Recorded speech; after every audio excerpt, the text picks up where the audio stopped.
नमस्कार मित्रों। एलआईसी और एसआईपी में डिफरेंस क्या है उसके बारे में हम आज बात करेंगे। एलआईसी करनी चाहिए या एसआईपी करनी चाहिए उसके बारे में हम विस्तार से बात करेंगे। मेरा नाम चेतन कुमार सोलंकी है और मैं founder and CEO Fincare ideas का हूँ। ये तो सनातन सत्य है कि हर लोग, हर बंदा, हर फैमिली थोड़ी बहुत इन्वेस्टमेंट करते हैं, राइट। वो कई लोग एलआईसी में करते हैं, कई लोग पीपीएफ करते हैं, कई लोग पोस्ट करते हैं, यानी वेरियस टाइप्स ऑफ फाइनेंस में करते हैं। ठीक है। आज हम एसआईपी और एलआईसी के बारे में विस्तार से बात करेंगे। तो बेसिक मेन 5 टॉपिक्स है, तो उस पर हम थोड़ी बहुत चर्चा करेंगे। सबसे पहले तो हम टेन्योर की बात करते हैं, राइट।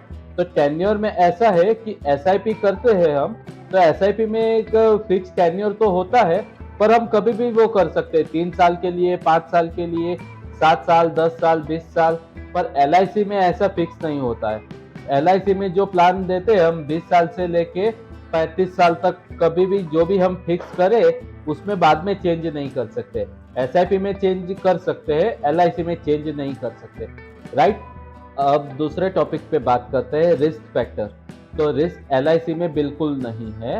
वो गारंटीड एडिशन के साथ जो भी बोनस और गारंटीड एडिशन रहता है वो अपने मैच्योरिटी पे मिल जाता है। पर वही चीज हम एसआईपी में बात करें तो एसआईपी में अगर डेट फंड में लेते हैं तो कम रिस्क रहता है, इक्विटी फंड में लेते हैं तो ज्यादा रिस्क रहता है।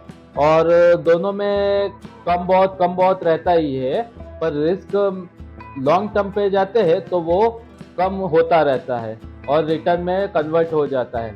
उसके लिए आप मेरी दूसरी वीडियो डिस्क्रिप्शन में भेज रहा हूँ, why mutual fund investment are subject to market risk. इस टॉपिक पे मैंने एक वीडियो बनाया है, तो वो एक बार जरूर रेफर कर लीजिएगा।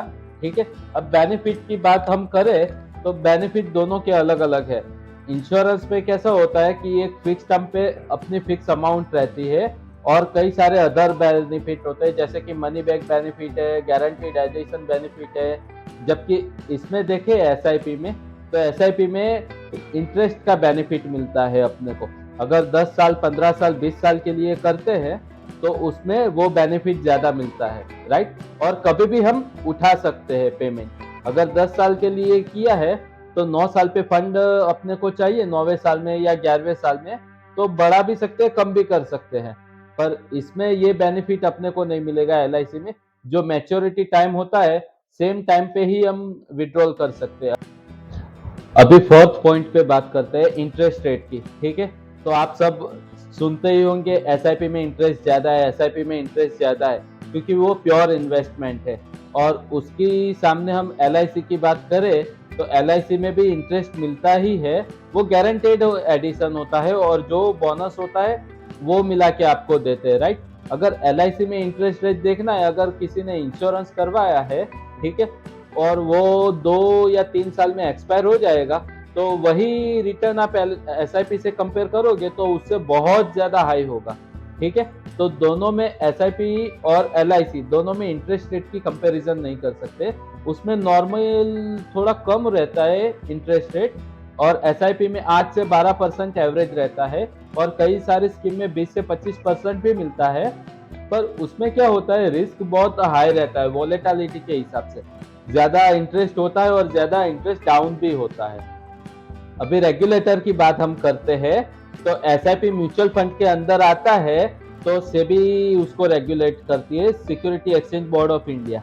और एलआईसी इंश्योरेंस में आने की वजह से आईआरडीए उसे रेगुलेट करता है। अभी दोनों में बहुत ही ज्यादा डिफरेंस है, तो दोनों को हम कंपेयर नहीं कर सकते।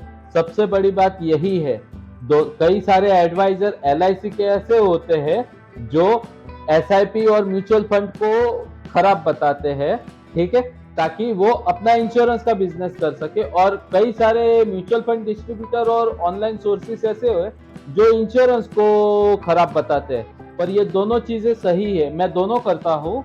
इंश्योरेंस भी सही है और म्यूचुअल फंड तो जरूरी है, पर इंश्योरेंस सबसे पहले होना चाहिए। तो मुद्दा मामला ये है कि एसआईपी और एलआईसी दोनों अपनी जगह पे सही है, ठीक है। और दूसरी चीज, ये दोनों में कंपैरिजन कोई है ही नहीं। अगर आप हाफूज कैरी और केसर कैरी में आप कंपैरिजन कर सकते हो, पर इन दोनों में नहीं। इसको IRDA करता है और इसको सेबी रेगुलेट करता है, ठीक है। और ये वीडियो आपको अच्छी लगी हो तो लाइक, शेयर और सब्सक्राइब जरूर कीजिएगा और अपने फैमिली फ्रेंड के साथ जरूर शेयर कीजिएगा। नमस्कार।